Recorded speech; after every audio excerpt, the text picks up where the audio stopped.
Hello friends, welcome back. Nimisha smart cooking നിങ്ങളെല്ലാവരെയും സ്വാഗതം. ഇന്ന് ഞാൻ നല്ല ഹെൽത്തി റെസിപ്പി ആയിട്ടാണ് വന്നിരിക്കുന്നത്. നിങ്ങൾ നല്ല ഹെൽത്തി റെസിപ്പി ബ്രേക്ക്ഫാസ്റ്റ് ട്രൈ ചെയ്യാൻ ആഗ്രഹിക്കുന്നുണ്ടെങ്കിൽ ഇത് നിങ്ങൾക്ക് വേണ്ടി പറ്റിയതാണ് കേട്ടോ. നല്ല കാൽഷ്യം ഫൈബറൊക്കെ ആയിട്ടുള്ള നിറഞ്ഞ് നമുക്ക് കുറേ നേരത്തേക്ക് വയർ ഫുള്ളായിട്ടിരിക്കുമേ.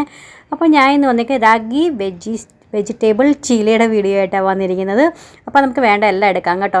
ആദ്യത്തെ വീഡിയോ ഇച്ചിരി ബ്ലറായിപ്പോയി, അപ്പോൾ നിങ്ങളെല്ലാവരും ക്ഷമിക്കണേ. അപ്പോൾ ഒരു ക്യാരറ്റും ക്യാപ്സിക്കും പിന്നെ സവാള, പച്ചമുളക്, ഇഞ്ചി ഇതെല്ലാം ഞാൻ ചോപ്പ് ചെയ്തെടുത്തിട്ടുണ്ട്. പിന്നെ കുറച്ച് ഞാൻ പനീറും ഗ്രേറ്റ് ചെയ്തിട്ട് കൊടുത്തിട്ടുണ്ട്. കുറച്ച് പാലക്കും ഇട്ട് കൊടുത്തിട്ടുണ്ട്. അപ്പോൾ ഇതെല്ലാം നമുക്ക് ചോപ്പ് ചെയ്ത് കുറച്ച് മല്ലിയില എല്ലാം ഇട്ട് ചോപ്പ് ചെയ്തതിന് ശേഷം ഇന്നത്തെ നമുക്കാണെങ്കിൽ 1/4 ടീസ്പൂൺ അരിമോദം ഇട്ട് കൊടുക്കാം, 1/2 ടീസ്പൂൺ ചെറിയ ജീരകം ഇട്ട് കൊടുക്കാം, പിന്നെ ടേസ്റ്റ് അനുസരിച്ച് ഉപ്പും, 1/2 ടീസ്പൂൺ മഞ്ഞൾപ്പൊടിയും, 1 ടീസ്പൂൺ മുളക് പൊടിയും. നമുക്ക് എങ്ങനെ നമ്മുടെ ടേസ്റ്റ് എന്ന് വെച്ചാൽ അതനുസരിച്ച് വേണേ ഇട്ട് കൊടുക്കാനായിട്ട്. ഇനി നമുക്ക് 1 കപ്പ് റാഗി പൊടി ഇട്ട് കൊടുക്കാം. ഏതെങ്കിലും ഒരു കപ്പോ കട്ടൊരു അളവ് എടുത്താൽ മതി, അതനുസരിച്ച് വേണേ എല്ലാം കാര്യം എടുക്കാനായിട്ട്. 1/2 കപ്പ് ഞാൻ റവ ഇട്ട് കൊടുത്തിട്ടുണ്ട്. റവ വറുത്തതോ വറുക്കാത്തതോ ഏതാണെങ്കിലും കുഴപ്പമില്ല. 1/4 കപ്പ് നമുക്ക് കടലപ്പൊടി ഇട്ട് കൊടുക്കാം, ടേസ്റ്റിനനുസരിച്ച് ഉപ്പ് ഇട്ട് കൊടുക്കാം. ഇതെല്ലാം കൂടി നന്നായിട്ട് ആദ്യം ഒന്ന് മിക്സ് ആക്കി കൊടുക്കണേ. നമ്മൾ നേരെ വെള്ളം ഒഴിച്ച് കൊടുക്കുവാണെങ്കിൽ പിന്നെ അവിടെ ഇവിടെയൊക്കെ കട്ട കുത്താൻ ചാൻസ് കൂടുതലാണ് കേട്ടോ. റാഗിപ്പൊടി കിട്ടിട്ടുള്ളതില്ലേ, അത് കാരണം കൊണ്ട് ഏറ്റവും ആദ്യം നമുക്ക് നന്നായിട്ടൊന്ന് മിക്സ് ആക്കിയതിന് ശേഷം നമുക്ക് കുറേശ്ശെ വെള്ളം ഒഴിച്ചിട്ട്, ഒത്തിരി വെള്ളം പോലെയല്ല എന്നാൽ ഇച്ചിരി ലിക്വിഡ് പോലെ ആവണം കേട്ടോ. ഒത്തിരി തിക്കായി കഴിഞ്ഞാൽ നമുക്കാണെങ്കിൽ പരത്തി എടുക്കാനായി എന്ന് വെച്ചാൽ തവയിൽ നമ്മൾ പരത്തി എടുക്കുക, നമ്മൾ ദോശയൊക്കെ ചുട്ടെടുക്കുമ്പോൾ എങ്ങനെയാണ് പരത്തി എടുക്കുക, അതുപോലെ എടുക്കാനായിട്ട് ഇച്ചിരി ബുദ്ധിമുട്ടായിരിക്കും.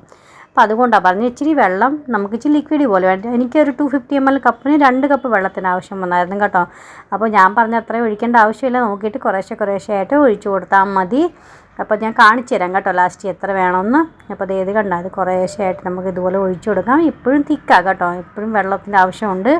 അപ്പോൾ ഇനി എന്ന് വെച്ചാൽ നമ്മളിത് ഒരു 10-15 മിനിറ്റത്തേക്ക് നമ്മൾ റെസ്റ്റ് ചെയ്യാനായിട്ട് വെക്കുന്നുണ്ട്. അപ്പോൾ അത് സൂചിയൊക്കെ നമ്മൾ ഇട്ടില്ല, അപ്പോൾ അത് വെള്ളമൊക്കെ ആണെങ്കിൽ എക്സോർബ് എടുക്കും. അപ്പോൾ നമുക്ക് വെള്ളം കുറവ് വരും കേട്ടോ. അപ്പോൾ അതുകൊണ്ടാണ് ഞാൻ ഇച്ചിരി ലൂസാക്കി വെക്കുന്നത്. പിന്നെ അതിന് ശേഷം നമുക്ക് പിന്നെയും വെള്ളത്തിൻ്റെ ആവശ്യമുണ്ടെങ്കിൽ നമുക്ക് ഒഴിച്ചു കൊടുക്കാവുന്നേ. പക്ഷേ നിങ്ങളാണെങ്കിൽ അറിയത്തുകൊണ്ട് ആദ്യം ഒഴിച്ചു കൊടുക്കണ്ട കേട്ടോ. ഇനി നമ്മൾ വെജീസൊക്കെ ഇട്ടിട്ടുള്ളില്ല, അപ്പോൾ അതൊന്നും എക്സ്ട്രാ വെള്ളം ഇറങ്ങി വരും.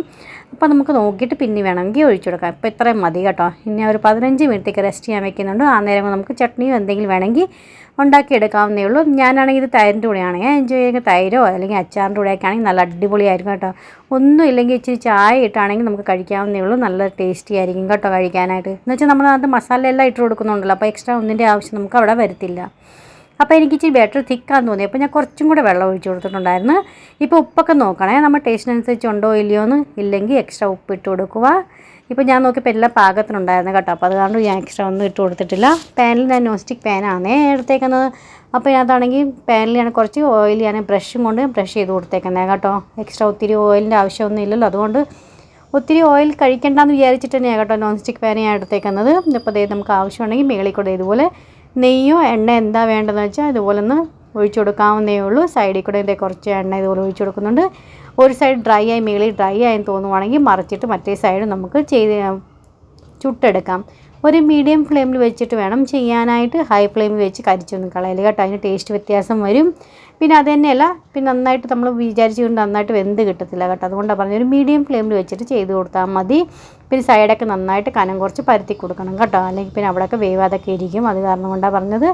അപ്പോൾ അതേ രണ്ടാമത്തെ ഞാൻ പരത്തി കൊടുത്തിട്ടുണ്ട്. അടിക്ക് എണ്ണയും തേച്ച് കൊടുത്തിട്ടില്ല കേട്ടോ. അപ്പോൾ നമുക്ക് ഇച്ചിരി ബ്രഷും കൊണ്ട് മേളിൽ ഡ്രൈ ആകുമ്പം നമുക്ക് ബ്രഷും കൊണ്ടാണെങ്കിൽ കുറച്ച് എണ്ണ സൈഡിലും മേളിലും ഒക്കെ നമുക്ക് തേച്ച് കൊടുക്കാം. പറയുന്ന കൂട്ട് നിങ്ങൾക്ക് വേണമെങ്കിൽ ഇച്ചിരി നെയ്യൊക്കെ വേണമെങ്കിൽ ഇട്ട് കൊടുക്കാം കേട്ടോ, കുഴപ്പമൊന്നുമില്ല. വെയിറ്റ് ലൂസ് ചെയ്യുന്നൊക്കെ നെയ്യൊക്കെ കഴിക്കുന്നത് നല്ലതാണ്. പക്ഷേ ഒത്തിരി ഓവർ നെയ്യ് കഴിക്കാൻ പാടില്ല. 1-2 ടീസ്പൂൺ നമുക്ക് കഴിക്കാവുന്നേ ഉള്ളൂ കേട്ടോ. ദിവസത്തിൽ എങ്ങനെയെങ്കിലും 1-2 ടീസ്പൂൺ നമ്മൾ കഴിക്കുവാണെങ്കിൽ നല്ലതായിരിക്കും നമ്മുടെ ശരീരത്തിന് കേട്ടോ. അപ്പോൾ അത് ഞാൻ തിരിച്ച് മറിച്ചിട്ട് നന്നായിട്ട് ചുട്ടെടുത്തിട്ടുണ്ട്. അപ്പോൾ അങ്ങനെ നമ്മുടെ റാഗി വെജിറ്റബിൾ ചീല റെഡി ആയിട്ടുണ്ട്. സെർവ് ചെയ്യാനായിട്ട് നിങ്ങൾ തീർച്ചയായിട്ടും ട്രൈ ചെയ്ത് നോക്കാം. ട്രൈ ചെയ്തിട്ട് നിങ്ങൾക്ക് ഇഷ്ടപ്പെടുന്നുണ്ടെങ്കിൽ പറയുന്ന കൂട്ട് ലൈക്ക് ചെയ്യാനും ഷെയർ ചെയ്യാനും സബ്സ്ക്രൈബ് ചെയ്യാനും മറന്നുപോലെ. നെക്സ്റ്റ് ഒരു വീഡിയോ ആയിട്ട് വീണ്ടും കാണാം. അതുവരത്തേക്കും bye friends, thanks for watching and take care.